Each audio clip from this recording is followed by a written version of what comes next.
This is the world-renowned Sugar Bowl in New Orleans, home of Tulane University, the Super Bowl, and the New Orleans Saints, who today play host to the Pittsburgh Steelers. In 3 years of existence, the Saints have achieved much. They have a huge loyal following that includes mascots, both canine and feminine. They have a celebrity owner, Al Hurd, who ensures their fans a colorful musical show before, during, and after the games. And they have a football team, a team coached by Tom Fears, the fiery ex-Packer coach, who has been with them throughout their existence. The Saints have been led by quarterback Billy Kilmer, who has molded a fine passing attack led by Dan Abramowitz, co-leader in receiving, to go along with his big setbacks, Ernie Wheelwright and Tony Baker. The result has been 4 well-earned victories. Lately, rookie Ed Hargett has led the team when Kilmer has faltered and also has done well. Kicker Tom Dempsey has also been instrumental in their 4 victories, though he has only half a kicking foot. The Pittsburgh Steelers are another story. Winners of only 1 game, the Steelers are at their nadir. Notre Dame rookie Terry Hanratty has tried his hand, along with Dick Shiner, at leading the lowly Steelers, but neither they nor the team has fared well. So, as Abramowitz and Jefferson wished each other luck in the battle for league honors in receiving, the only thing at stake in this, the last game of the year, was individual and team pride. Pride in performance and pride in result. I'm Jack Whitaker, and this is the NFL Game of the Week.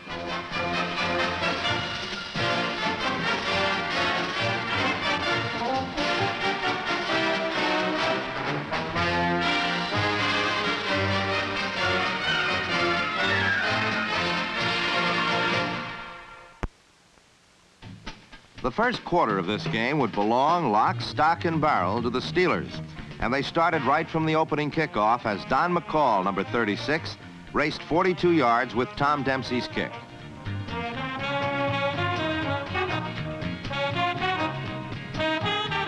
On a repeat, watch the screen blocking of Dick Arndt, number 71, which allowed McCall to go up the middle and into daylight before Elijah Nevitt, number 24, brought him down.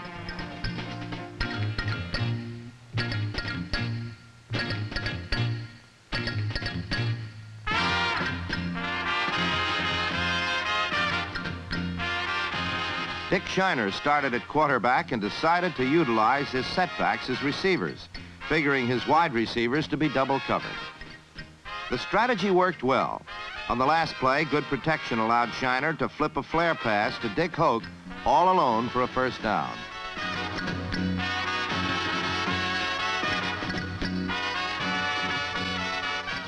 From the Saints 41, Shiner went with the same play to the other side. Hoke beat the linebacker, made a juggling catch. And 26 yards later, the Steelers were on the 15-yard line.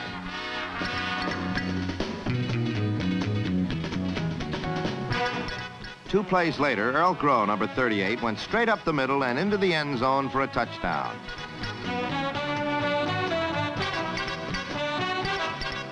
On a repeat, watch the Steeler guards cross and open a nice hole for Groh, who did the rest by himself. Pittsburgh had scored quickly and explosively to lead 7-0. The Saints' first series yielded nothing, as the Steeler line, always a tough contingent, stopped Billy Kilmer and his backs cold and forced them to give up the ball. Shiner went right to work, this time going to his wide receivers. On first down, he hit John Henderson on a bomb for 45 yards to the 16. Then Groh, who came to Pittsburgh by way of Green Bay and Philadelphia, hit through the hole and into pay dirt for his second score of the game. On a repeat, watch number 53, middle linebacker Dick Absher, read the play wrong and move right as the play goes to his left and Groh goes into the end zone. Steelers 14, Saints nothing.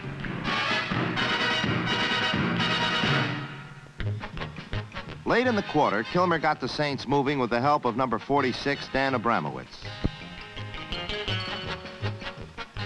Abramowitz is a scrappy 6'1", 195 receiver who seems to catch everything in his vicinity, both long and short, to the inside or to the outside.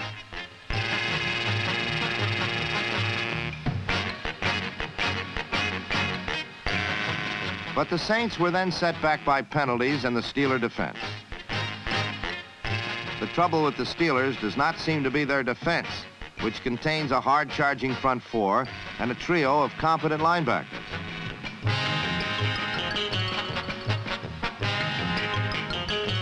Their secondary is young and may be their weak link, but so far today they were also tough, and the Saints kept moving backwards.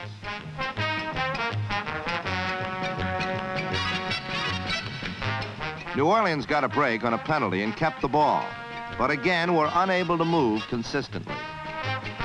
Lee Callan figured the foot was quicker than the eye or the hand as he stopped Tony Baker on a second down play. Kilmer was then brought to the bottom of the Sugar Bowl for the third time by 6-year veteran Ben McGee.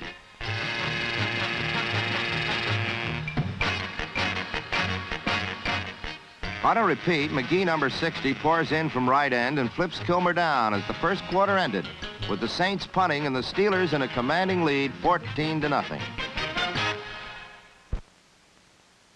The second quarter, like the first, was dominated by one team. This time, New Orleans was the team, though it didn't first appear that way.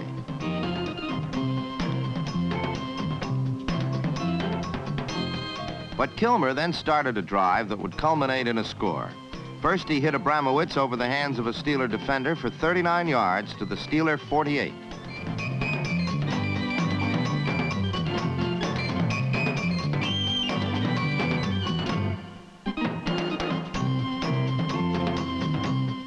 Then it was Al Dodd's turn. Dodd, the Saints' other wide receiver, hauled in Kilmer's pass for 38 more yards.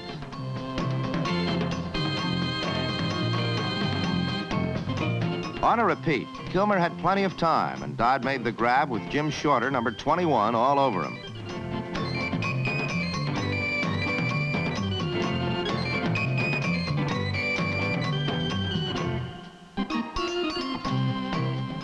A quick look into Abramowitz got 7 more to the 3.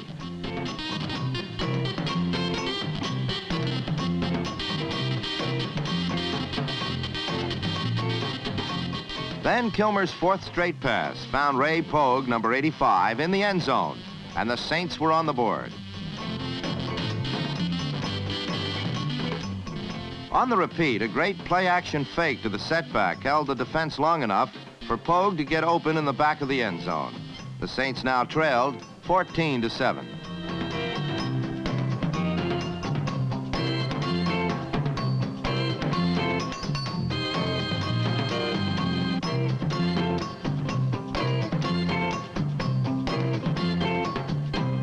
Later in the quarter, the Saints got another score as the game was taking a complete reversal as it went on.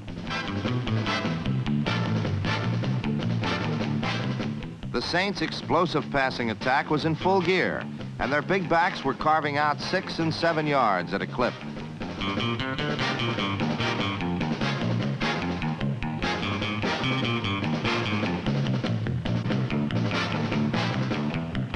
Al Dodd's reception on this pass put the ball on the Steeler 30.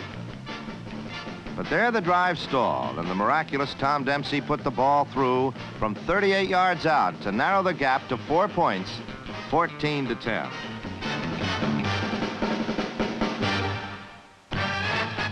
Late in the half, the Steelers' sputtering offense again would fail to move as the Saints now had momentum. After McCall lost 3, Shiner was pressured and underthrew his target on 3rd down.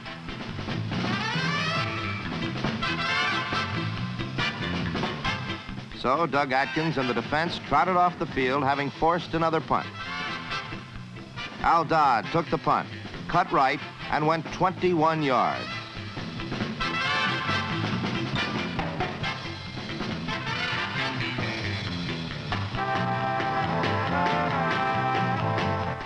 On a repeat, watch the blocking Dodd initially received. Then watch him almost go all the way, foiled by his own wheels at the Steeler 41.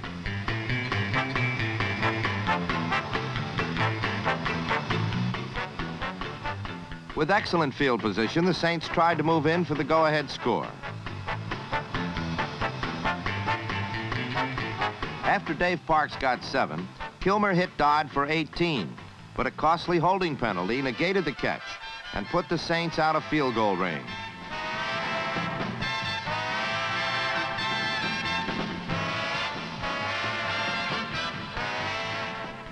And on the last play of the half, Kilmer was once again sacked by the Steeler line as Ben McGee took him to the turf.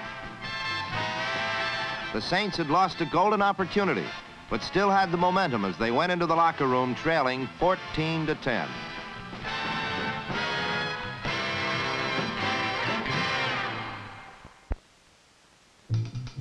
The second half opened with the Saints in possession of the ball, but trailing by 4 points. They quickly discovered the Pittsburgh defense wouldn't be any easier to move against than it was earlier in the game. New Orleans had the ball on their own 19, but Steeler defensive pursuit kept Livingston from turning the corner on first down.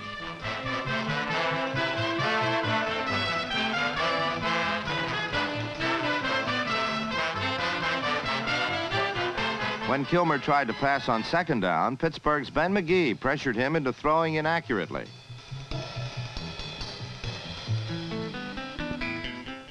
On third down, Kilmer passed high off Pogue's fingertips.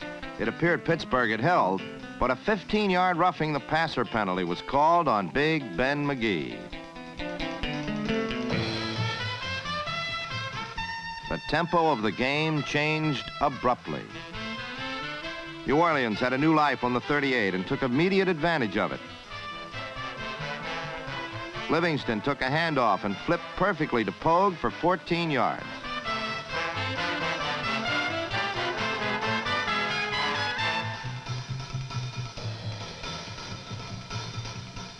A repeat of the play shows the lethal block by number 72 tackled Don Talbert on number 60, Ben McGee, who had a shot at Livingston. The Saints now had a first down on the 48. Kilmer then hit Abramowitz, despite the fact that number 21, Jim Shorter, was on top of him. The play covered 15 yards, but New Orleans was set back 17 yards for holding, as penalties continue to play a significant part in the game.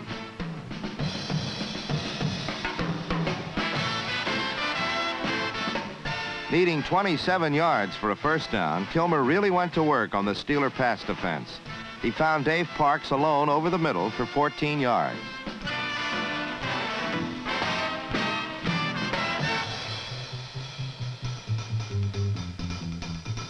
Then, faced with a 3rd and 13 situation, Billy the Kid again came through with a big play to Parks, although the receiver bumped into his own teammate before being pummeled by 4 Steelers.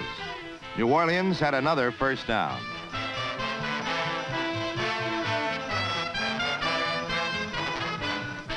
With 1st and 10, Kilmer threw a quick out at the right sideline to Dodd, who was met hard, then literally thrown out of bounds by Lee Callan.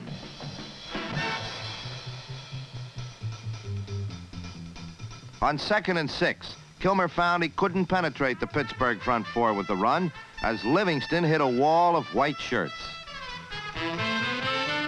So faced with a 3rd down situation again, he quickly pitched to Abramowitz over the middle. New Orleans now had a first down on the Pittsburgh 18. Watch number 75, 6'4" rookie sensation Joe Green. His charge made the smaller Kilmer barely miss Abramowitz in the end zone. This is one of the reasons many coaches feel all pro quarterbacks will be 6'3" and over in the near future. Then Pittsburgh seemingly got a big break on an amazing play. On an all-out blitz, Jerry Hillebrand hit Kilmer, and middle linebacker Ray May ran 67 yards with the fumble for an apparent score.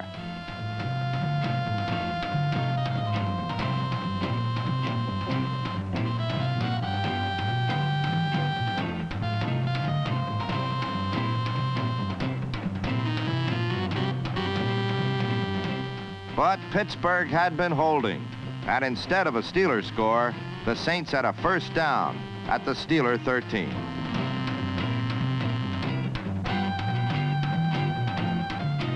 Kilmer didn't wait to capitalize on the sudden change in fortunes. On the very next play, he hit Ray Pogue at the left sideline for the go-ahead score. New Orleans 17, Pittsburgh 14.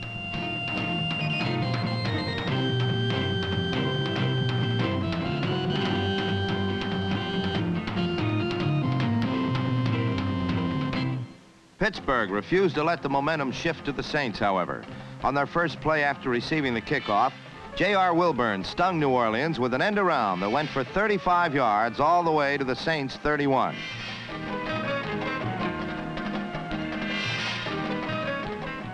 Then it was Wilburn again on a quick pop over the middle.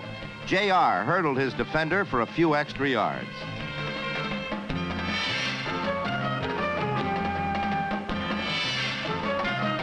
The usually sure-handed Dick Hoke fumbled on the next play. But Dave Witzel kicked the free ball, and New Orleans was penalized 15 yards for it. Again, a penalty figured heavily.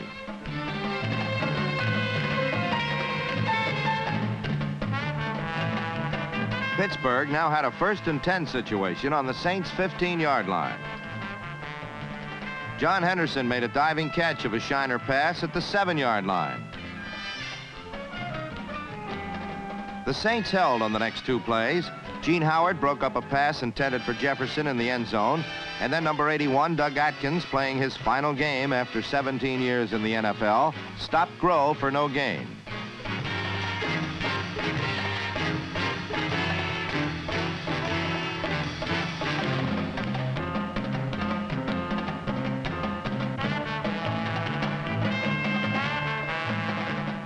With it 4th and 2. Shiner spun and pitched to Groh, who swept 7 yards into the end zone for the score. A repeat of the touchdown from the end zone camera shows Groh got superb blocking from his pulling lineman and then simply ran over the last man. Pittsburgh was out in front again, 21-17. When New Orleans got the ball, Kilmer returned to his powerful ground game, which has been so effective for New Orleans this season. Tony Baker bulled his way for 10 yards. But then number 75, Mean Joe Green, got to Kilmer as he was throwing, and the errant pass went directly to number 44, Lee Callan.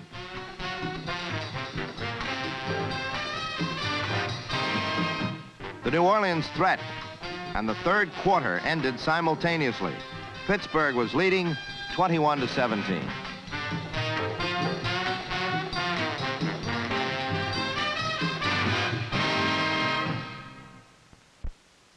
As Wilburn had done on their last score, now it was Jefferson who led Pittsburgh to another.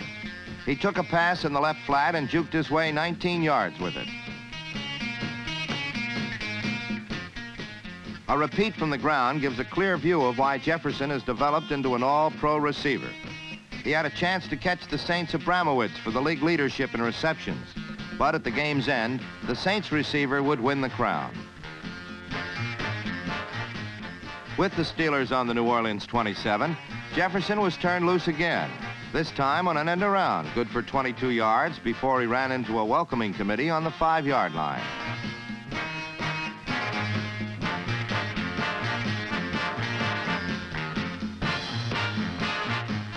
This deceptive play that Jefferson runs so well deserves another look.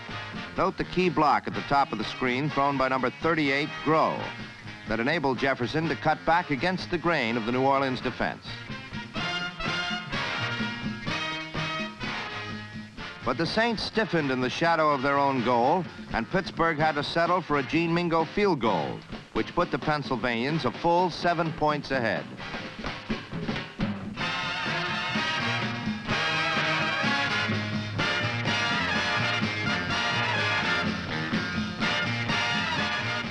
A new quarterback was in for New Orleans. Rookie Ed Hargett from Texas A&M is considered the future leader of the team, and he quickly demonstrated why. He hit Parks with a strike over the middle for 25 yards.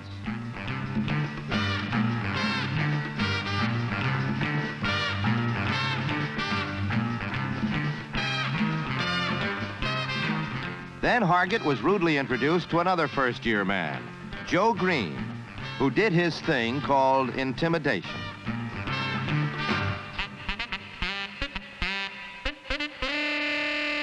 So Hargett simply ran away from Green's territory on the next play and passed to Abramowitz at midfield.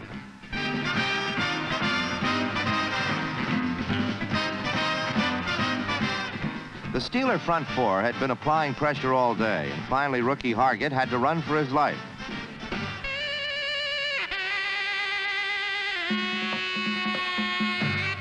The scramble netted 11 yards and still another Saints first down. Although New Orleans backs didn't run often today, they did run well. Tony Baker picked up a rough 7 yards. but the Steeler defense prevailed, and the Saints called on the field goal try from the 40. Tom Dempsey, one of the league's leading scorers, gave it to them. New Orleans was within 4 points of Pittsburgh. Now they had to get the ball again.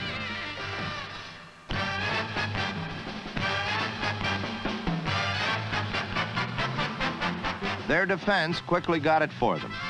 Pittsburgh was forced to punt from their own end zone, and New Orleans got the ball in excellent field position on the Steeler 39. With the game nearing an end, Hargett turned loose his big bulls, his first the 235-pound Livingston, then 225-pound Baker powered through the Steeler defense.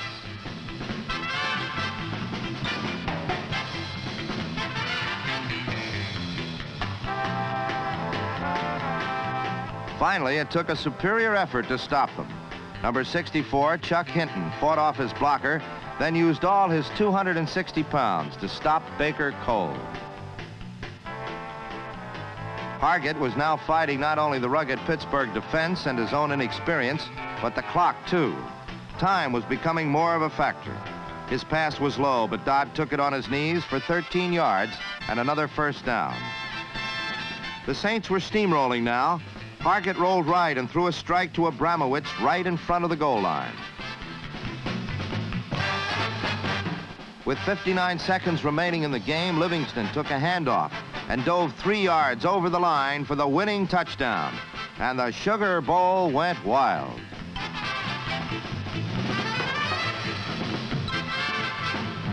There were still seconds left in the game, but the emotions and frustrations of an entire season seemed to break loose at once. Both benches emptied, the clock continued running, and a season ended for one of the newest and one of the oldest NFL teams.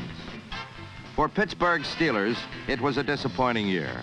New coach, new regime, some new players. Yet the team finished with 13 straight losses. Only one other NFL team has ever lost more, and they were the Frankfurt Yellow Jackets of 1930. Pittsburgh's record of never having won a title in the NFL is permanently intact. Next year, Pittsburgh moves to the newly formed American Conference. For the Saints, the trend is in a different direction. They finish with the best record in their brief history and some very definite accomplishments. They have developed a strong young running attack and have some of the best receivers in the league. It is easy to understand why it was a season to be jolly in old New Orleans.